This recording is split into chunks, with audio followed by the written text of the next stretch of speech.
নমস্কার। ওমর দরদিয়ার আজকের পর্বে রিভিউ নিয়ে বাংলা সিরিয়াল সমাচার তোমাদের সামনে এসে গেছে।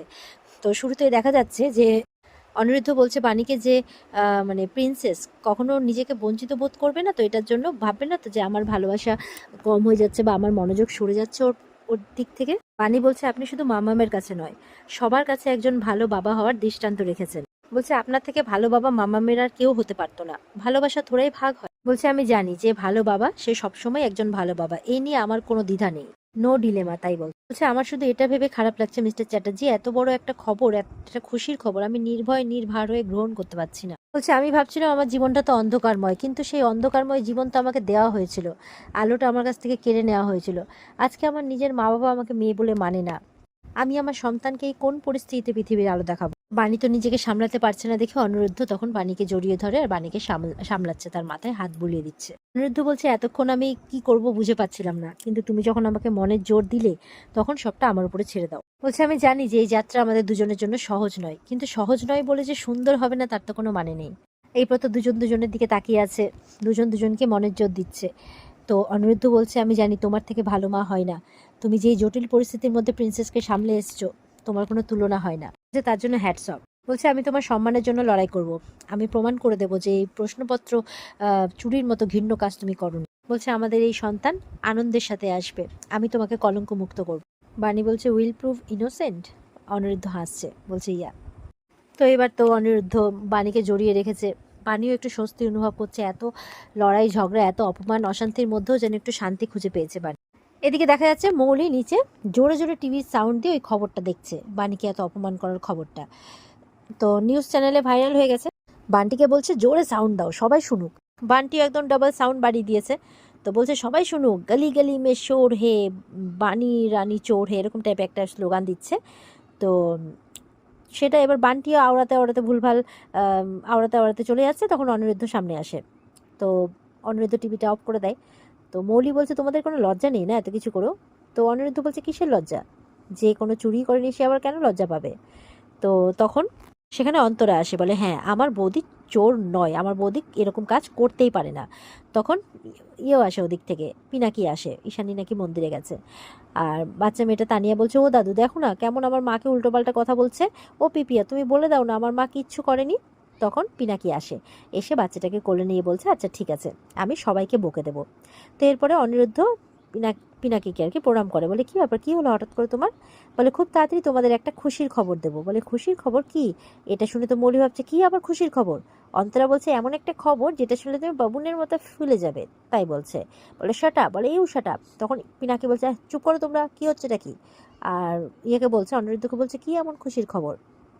তো অনিরুদ্ধ চুপ করে আছে। এবার বাচ্চাটাকে নিয়ে ঘরে এসছে, এসে এবার বাচ্চাটাকে বোঝাবে যে তুমি একদম চিন্তা করো না, তোমার মা আর কিচ্ছু হবে না, আমি সব ঠিক করে দেবো। এরপরে বলছে আমি আর মা যদি তোমাকে একটা খেলার সাথী এনে দিই তো তুমি কি সেটা নেবে? বলে না না বাবা আমার কিচ্ছু লাগবে না, আমি তো বড় হয়ে গেছি, আমার এখন কিচ্ছু লাগবে না, তোমাদের কোনো কিচ্ছু করতে হবে না, তাই বলছে। তখন অনিরুদ্ধ বলছে, তো বানি ওখান দিয়েই যাচ্ছিল, বানি সবটা শুনছে। আর প্রিন্সেসকে এদিকে ওর বাবা চকলেট খাওয়াচ্ছে ওর মনটা ভালো করার জন্য, আর কথাটা বুঝিয়ে বলল। বাবাকে জড়িয়ে ধরে কাঁদছে, বলছে তুমি ঠিক করে দাও না বাবা, সবাই মানে সবাইকে ঠিক করে দাও না, মাকে সবাই বকছে, আমার একদম ভালো লাগছে না।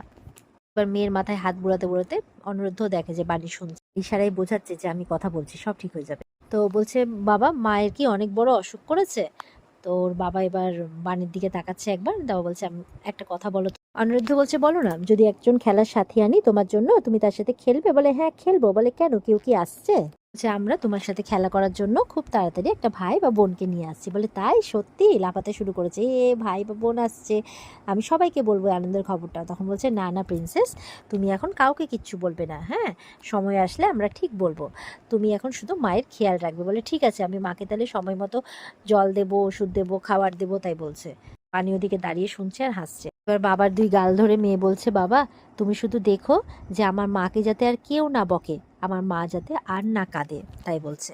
অনিরুদ্ধ বলছে আমার প্রিন্সেস কি জানে যে আমার প্রিন্সেস ওয়ার্ল্ডের বেস্ট ডটার, এই বলে মেয়েকে জড়িয়ে ধরে। এবার অনিরুদ্ধ চলে গেছে একটা গার্ডের কাছে, গিয়ে বলছে আচ্ছা এখানে দারোয়ান দাদা কোথায়? বলে সুবীর, একটা বাজে ছেলে, এক নম্বরের মাতাল, আজকেই চাকরি ছেড়ে চলে গেছে। বলে কি চাকরি ছেড়ে দিয়েছে? ওকে এখন কোথায় পাবো? বলে কোথায় পাবে না, আর পল্টুর ঠেকের মদের দোকানে। তো অনিরুদ্ধ সেখানে চলে যায়, গিয়ে দেখছে ঠেকের বাইরে লাল কাপড় পরে মুখ ঢেকে কে একজন মহিলা দাঁড়িয়ে আছে। এবার ঘোরাতে অনিরুদ্ধ বলছে, বানি তুমি এখানে? তোমাকে কতবার বলেছি না তোমার এখন এরকমভাবে বেরোনো যাবে না, তুমি মাও তো চলেছো বানি, তোমাকে বুঝতে হবে। আর আমি একা আসলে হতো না, এই জায়গাটা তোমার নয়, এখানে তোমার বিপদ হতে পারে। বলছে যে মাম্মাম হওয়ার সময় বিদ্যুৎ যখন আমাকে ছেড়ে চলে গেছিল, ওই প্রসব যন্ত্রণা নিয়ে আমি একা বেরিয়েছিলাম হসপিটালে যাওয়ার জন্য, তখন আমি যে লড়াই করেছি সেটার তুলনায় এটা কোনো কিছুই নয়, তাই বলছে।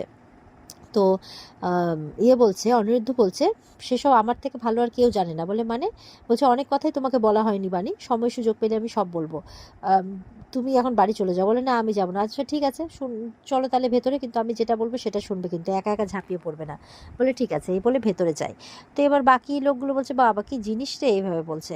তখন অনিরুদ্ধ মুখ চোখ ঢেকে গেছে, বলছে উনি অনেক বড় রাজ্যের রাজকন্যা, তোমাদের ভাগ্য যে তোমরা ওকে দেখতে পাচ্ছ। ও বলছে, মালকিন আপনি বসুন, আমি আপনার জন্য মদ আনছি, এমন জিনিস খাওয়াবো না আপনি কোনোদিনও খাননি। এবার দুজন মিলেই ঢুকেছে।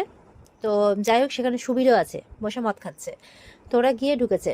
তো যাই হোক, তো বলছে অনেক বড় রানী, চোখের সামনে দেখতে পাচ্ছে রে ভাগ্য। যাই হোক, এসব বলার পরে এবার অনিরুদ্ধ মদ আনার নাম করে আর কি যাচ্ছে সামনে, তখন ইচ্ছে করে সুবীরের গ্লাসটা ফেলে দেয়। বলে, এই কী করলি?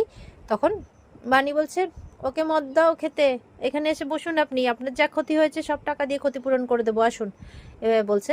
তো সুবীরও লোভে লোভে আচ্ছা ঠিক আছে বলে চলে যায়।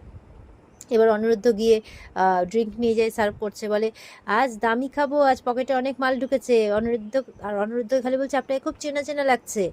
অনিরুদ্ধকে বলছে, আপনি মাফলার জড়িয়ে আসছেন কেন? অনিরুদ্ধ বলছে, না ঠান্ডা লেগেছে তো, খুব ঠান্ডা, এই আমার মধ্যে বরফ দিবি না, এইভাবে বলছে।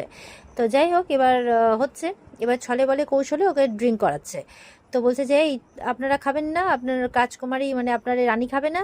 বলে, হ্যাঁ খাবে, এই বলে বাণীকে দিচ্ছে। বাণী তো অনিরুদ্ধর হাত ধরছে। তো অনিরুদ্ধ বলছে, হ্যাঁ ঠিক আছে অসুবিধে নেই, এই বলে দুজনেই না গ্লাস থেকে মদটা সাইডে ফেলে দিচ্ছে। আর সেটা আবার পেছনের আরেক যে খেতে বসছে সে দেখে ফেলেছে, দেখে তখন কিছু বলেনি। তো যাই হোক, সুবীরকে এইভাবে অনেক ছলে বলে কৌশলে। এবার সুবীর বলছে, পকেটে অনেক টাকা ঢুকেছে। তো অনিরুদ্ধ বলছে, ডাকাতি করেছো? দাঁড়াও পুলিশকে বলে দেবো। না ডাকাতি করিনি, আজকে হয়েছে ওই কেসটা হয়েছে না, ওই প্রশ্নলীগের কেসটা, ওখানে একটা টাকা পেয়েছি। ওই কুয়াশা বলে মেয়েটি ওই বাণীকে বললো যে ওই ঘরে ডাকতে, আর আমি বাণীকে ছলে বলে কৌশলে ডেকেছি, আর বাণীকে ওই ঘরে লক করে দিয়েছি কুয়াশার কথা মতো, ওই আমাকে অনেকগুলো টাকা দিয়েছে, এইসব কথা বলে দিয়েছে।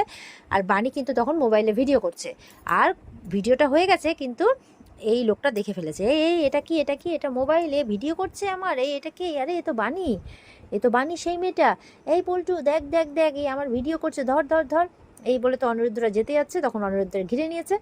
আর অনিরুদ্ধ বলছে, ঠিক আছে আয়, এই বলে অনিরুদ্ধ সব কটাকে মেরে কিন্তু কাত করে দিয়েছে। আর সুবীর লোকটা লাস্ট অব্দি কী করেছে, যখন সব কটাকে মেরে কাত করেছে, সুবীর একটা বোতলকে ভেঙে ওটা দিয়ে অনিরুদ্ধকে একটু আঘাত করে দিয়েছে। তখন তো বাণী চিৎকার করে ওঠে যে না জানি অনিরুদ্ধর কী হলো, রক্ত বেরিয়ে গেছে। আর এখানে কিন্তু আজকের পর্ব শেষ হয়ে যায়। তো এই ছিল আজকের পর্বের রিভিউ। কেমন লাগলো কমেন্টে জানাবে, আর আমাদের সাথে জুড়তে চ্যানেলকে সাবস্ক্রাইব অবশ্যই করবে। দেখা হচ্ছে তোমাদের সাথে আগামীকালকে। সবাই খুব ভালো থাকবে। আজকের মতো পর্বের রিভিউ এই পর্যন্তই। বিস্তারিত দেখতে অবশ্যই স্টার জলসার পর্দায় চোখ রাখবে। টাটা।